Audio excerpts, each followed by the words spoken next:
नमस्कार साथीहरु, स्वागत छ सबैजनालाई मेरो युट्युब च्यानल बिमला बराइलीमा। चुकौनीको रेसिपी लिएर आएकी छु। यसको लागि आधी लिटर दहीमा अलिकति पानी मिसाएर मजाले फिटेर यता बोलमा सारे। एउटा प्याजलाई लामो लामो गरेर काटेर राखे।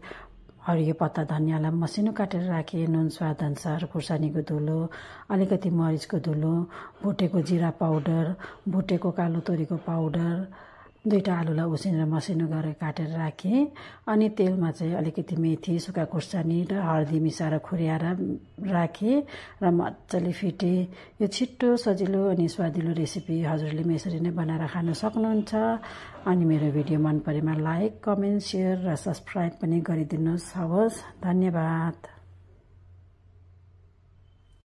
नमस्कार साथीहरु, स्वागत छ सबैजनालाई मेरो युट्युब च्यानल बिमला बराइलीमा। चुकौनीको रेसिपी लिएर आएकी छु। यसको लागि आधी लिटर दहीमा अलिकति पानी मिसाएर मजाले फिटेर यता बोलमा सारे। एउटा प्याजलाई लामो लामो गरेर काटेर राखे।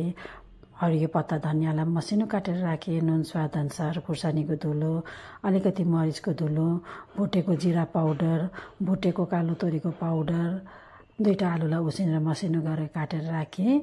अनि तेलमा चाहिँ अलिकति मेथी, सुक्खा खुर्सानी र हर्दी मिसाएर खुर्याएर राखे र मजाले फिटे।